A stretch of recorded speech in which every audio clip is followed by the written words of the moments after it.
Chapter का नाम है वर्ण विचार। तो इस नाम से ही आपको समझ में आ रहा होगा कि इस चैप्टर में हमें क्या पढ़ना है, वर्णों पर विचार करना है, मतलब वर्णों का अध्ययन करना है, मतलब वर्ण को डिटेल में समझना है। अगर आप चाहते हैं कि इस चैप्टर से बनने वाला कोई भी प्रश्न गलत ना हो तो इस चैप्टर को ना आपको विधिवत पढ़ना पड़ेगा, वर्ण को डिटेल में समझना पड़ेगा। तो सबसे पहले हम वर्ण को डिटेल में समझते हैं कि वर्ण किसे कहते हैं। इंग्लिश में इसे लेटर कहते हैं, आप सबको पता है। परिभाषा क्या है इसकी, कहते किसे हैं वर्ण? तो मैंने यहाँ पे लिखा हुआ कि भाषा की सबसे छोटी इकाई, या यूँ कहें कि भाषा की लघुतम इकाई। सबसे छोटी कहिए या लघुतम कहिए, बात एक ही है ना।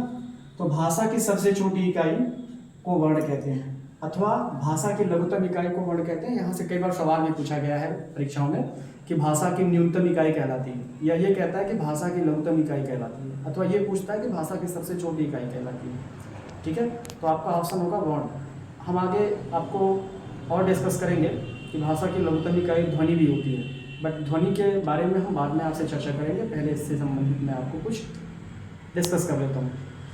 तो भाषा की सबसे छोटी इकाई को वर्ण कहते हैं, मतलब भाषा की लघुतम इकाई को वर्ण कहते हैं। अब क्या अभिप्राय है इसका क्या अभिप्राय है, क्या मतलब है इसका? सबसे छोटी का मतलब क्या हम इंच टेप से नापेंगे क्या? नहीं, नापेंगे नहीं, इंच टेप से नहीं नापे।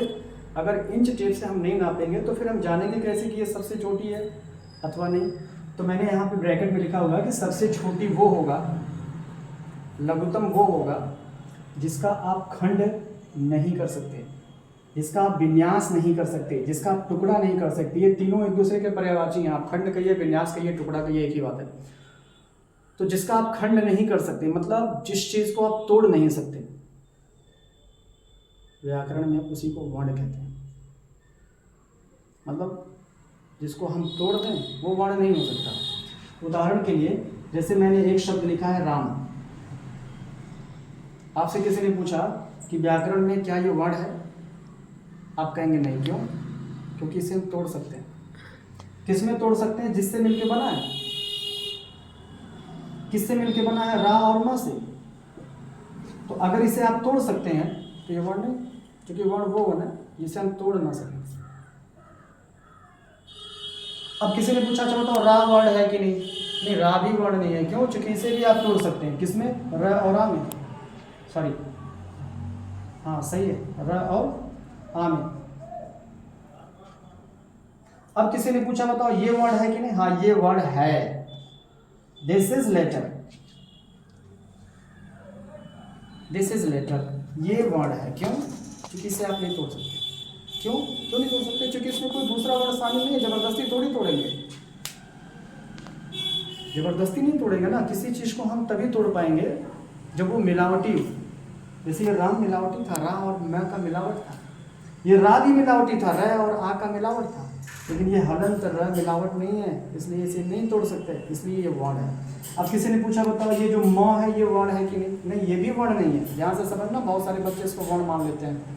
ये भी वर्ण नहीं है। क्यों? क्योंकि ये भी मिलावट है। इसको भी हम तोड़ सकते हैं। इसको किस में तोड़ सकते हैं भाई? म हलंत प्लस अ में। तो अगर ये मिलावट है तो फिर ये भी वर्ण है। फिर आप वर्ण क्यों मानते हैं? नहीं मानिएगा।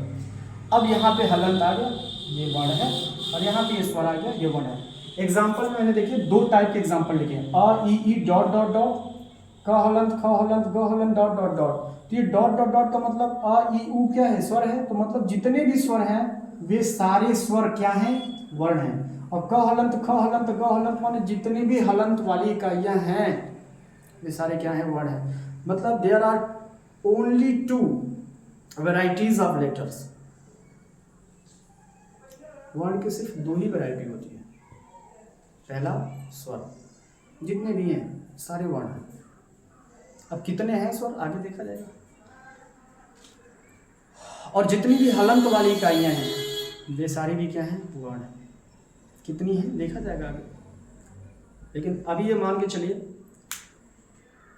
कि सभी स्वरों को हम वर्ण, क्या है? वर्ण है। सर स्वर नहीं, क्या स्वर भी है? पहले तो ये वर्ण है, फिर वर्ण में क्या है? फिर स्वर है।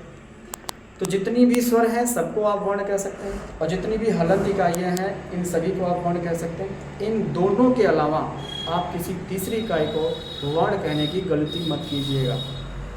ठीक है।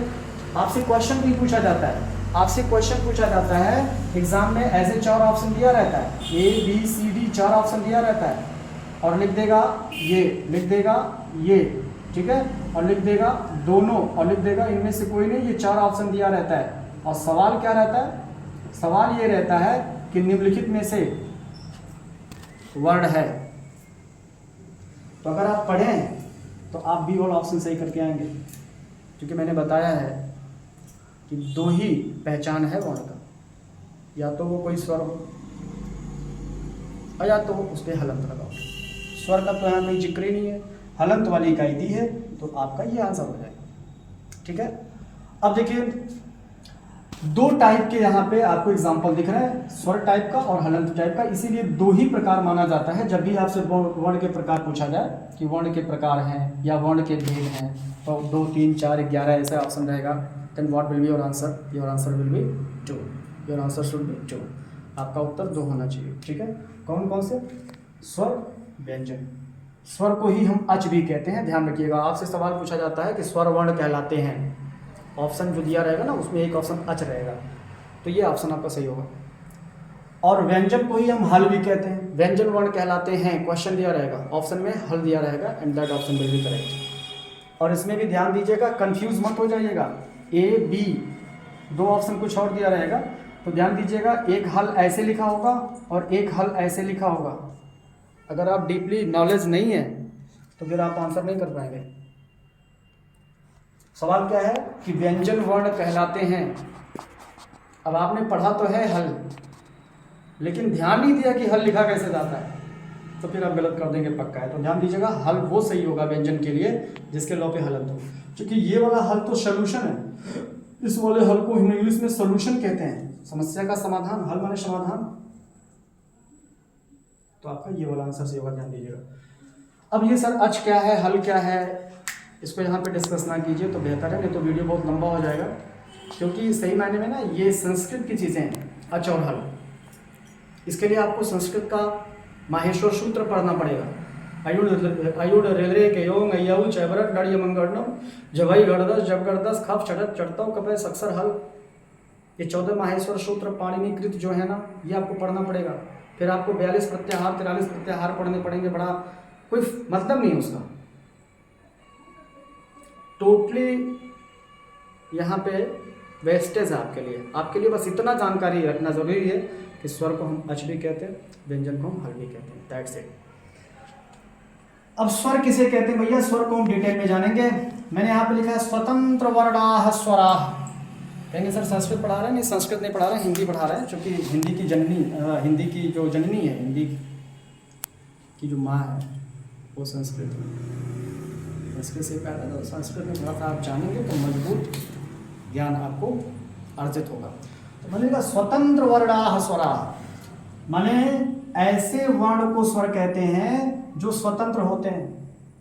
मैंने दूसरे तरीके से लिखा स्वयं राजन्ते इति स्वरा, जो स्वयं पे राज करते हैं, जिनको किसी दूसरे की आवश्यकता नहीं होती, जिनको बोलने के लिए किसी दूसरे की जरूरत नहीं पड़ती, वे स्वर हैं। समझे? स्वतंत्र का मतलब क्या हो? जो दूसरे के अधीन ना हो।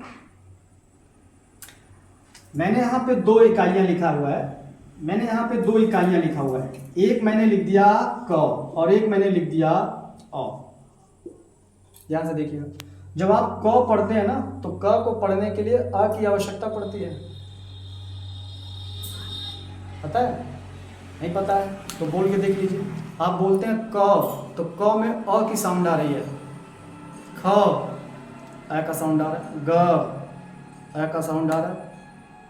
तो इसका मतलब इसके उच्चारण के लिए, इसको बोलने के लिए हमें अ की जरूरत पड़ रही है, मतलब ये अ के अधीन है, मतलब ये स्वतंत्र नहीं है, तो फिर ये स्वर नहीं है। अब अ को बोलते हैं तो कोई और साउंड नहीं आता। क बोलने में अ साउंड आ रहा था, लेकिन अ बोलने में कोई दूसरा साउंड नहीं आ रहा है, मतलब अ स्वतंत्र है। और इस तरीके से जितने भी स्वतंत्र वर्ण होंगे वे स्वर कहलाएंगे। और ध्यान दीजिएगा, यहाँ से भी सवाल पूछा गया है परीक्षाओं में कि स्वतंत्र वर्ण होते हैं, ऑप्शन में रहेगा स्वर, व्यंजन, 2 ऑप्शन कुछ और दे देगा। Then what should be your answer? स्वर। क्वेश्चन फिर से सुन लीजिए, स्वतंत्र वर्ण होते हैं, ऑप्शन क्या सही होगा, स्वर। या इसी को घुमा के क्वेश्चन पूछ लिया कि स्वर वर्ण होते हैं, ऑप्शन में दे देगा स्वतंत्र परतंत्र दोनों, इनमें से कोई नहीं, तो स्वर वर्ण होते हैं, इस प्रश्न का क्या सही जवाब होगा, स्वतंत्र। ठीक है, अब स्वरों की संख्या से सवाल कई बार पूछा जाता है भाई, बहुत इंपॉर्टेंट है। स्वर वर्ण होते हैं 11, 10, 13, 9 ऐसे रहता है, तो आपका जो एक्चुअल आंसर है ना वो है 11, ऑथेंटिक जो आंसर है वो है 11। इसमें मतभेद है, कहीं कहीं लोग 13 भी बता देते हैं, लेकिन सही जो संख्या है ना वो 11 है। क्यों सही है 11, 13 में क्या दिक्कत है, इसको हम आगे डिस्कस करेंगे। थोड़ा आप डिस्कस के लिए आप थोड़ा सा पेशेंस रखिए, आगे हम आपको पूरी तरीके से क्लियर कर देंगे कि 11 सही क्यों है। और आप देखेंगे तो जितनी भी प्रामाणिक किताबें हैं वासुदेव नंदन प्रसाद जी की हो या जितनी भी प्रामाणिक किताबें हैं ना उसमें आपको 11 मिलता है। तो कुल मिला करके स्वरों की संख्या आप 11 करिएगा, और ये आप ध्यान दीजिएगा, ये आपके स्वर 11 हैं, आप गिन सकते हैं।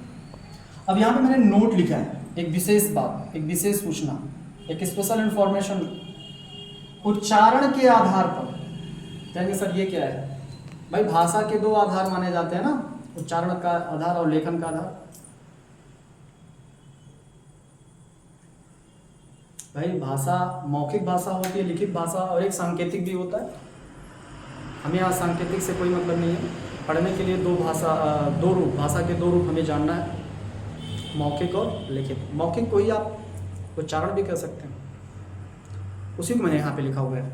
तो उच्चारण के आधार पर री को स्वर नहीं माना जाता है, तो यहाँ से सवाल पूछ लिया जाता है कि निम्नलिखित में से किस स्वर को उच्चारण के आधार पर स्वर नहीं माना गया है। 4 ऑप्शन रहेगा, उसमें से एक री रहेगा, पढ़े हैं तो कर लेंगे। अतः उच्चारण के आधार पर स्वरों की संख्या 10 होगी। यहां से भी सवाल पूछा जाता है कि उच्चारण के आधार पर स्वरों की संख्या मानी जाती है, तो वहां 10 भी रहेगा, 13 भी रहेगा, 11 भी रहेगा। ध्यान दीजिएगा, फिर से सवाल सुनिए, उच्चारण के आधार पर स्वरों की संख्या होती है, 10 भी रहेगा, 11 भी रहेगा, 13 भी रहेगा, एक तो कुछ और दे देगा। यहाँ आपका सही आंसर क्या होगा, 10। तो स्वरों की संख्या 10 भी ध्यान रखिएगा, 11 भी ध्यान रखिएगा, ठीक है। अगर उच्चारण के आधार पर पूछता है तो 10, और नॉर्मली पूछता है कि स्वर कितने होते हैं, तो 11। अब उच्चारण के आधार पर री को स्वर क्यों नहीं माना जाता है, यार सिंपल सी बात है, ये हम आगे बताएंगे, बहुत सिंपल सी बात है, बट अभी हम वीडियो को लंबा नहीं करेंगे, थोड़ा आपसे सब्र करवाएंगे, ठीक है। सब्र का फल मीठा होता है। अगर आपको मतलब अच्छा लगता है ये वीडियो तो पसंद करिएगा, लाइक करिएगा, सब्सक्राइब करिएगा, फिर हम जितनी भी आपकी इच्छाएं हैं वो सारी पूरी करने की कोशिश करेंगे, ठीक है। अभी थोड़ा सा पेशेंस रखिए। अब स्वर जो आपकी 11 है ना, ये इनमें कितनी वैरायटीज हैं, how many varieties of vowels. जो 11 स्वर हैं इसमें कितनी वैरायटी, मतलब कितने भेद हैं इसके, तो ध्यान दीजिएगा। हम 4 आधार पे आंसर दे सकते हैं, इसीलिए 4 आधार पे प्रश्न पूछा जा सकता है। आपसे पूछा जा सकता है कि उच्चारण काल के आधार पर स्वर कितने प्रकार के होते हैं, या इसी को मात्रा भी कहते हैं। उच्चारण काल को ही क्या कहते हैं, मात्रा। हम डिटेल में मात्रा को आगे बताएंगे, मात्रा की परिभाषा और मात्रा की संख्या सब कुछ आगे बताएंगे। अभी बस इतना ध्यान दीजिएगा, उच्चारण काल कहिए अथवा मात्रा कहिए, दोनों एक ही बात है। चाहे जल कहिए, पानी कहिए, दोनों एक ही बात है ना, पर्यायवाची है। वैसे उच्चारण काल कहिए या मात्रा कहिए, पर्यायवाची है भाई साहब। तो उच्चारण काल के आधार पर स्वर के भेद पूछे, या मात्रा के आधार पर स्वर के भेद पूछे, अथवा होठों की आकृति के आधार पर स्वर के कितने भेद होते हैं, ये सवाल पूछ सकता है। अथवा जिह्वा के आधार पर स्वर के कितने भेद होते हैं, ये पूछ सकता है। अथवा आभ्यंतर प्रयत्न के आधार पर स्वर के कितने भेद होते हैं, ये पूछ सकता है। तो स्वर के कितने भेद होते हैं, इस प्रश्न का एक नहीं 4 उत्तर होता है। इस आधार पर पूछेगा तो उत्तर कुछ और होगा, इस आधार पर पूछेगा स्वर के भेद तो उत्तर कुछ और होगा, इस आधार पर स्वर के भेद उत्तर कुछ और होगा, और इस आधार पर स्वर के भेद पूछता है तो उत्तर कुछ और होगा। अब अगर ये जानकारी आपको अच्छी लगी और इस तरीके से और भी अच्छी जानकारियाँ आप लेना चाहते हैं तो कृपया करके इस वीडियो को लाइक कीजिएगा, सब्सक्राइब कीजिएगा। हम जल्द ही इसका अगला पार्ट लेकर के आपके सामने हाजिर होंगे। तब तक के लिए नमस्कार।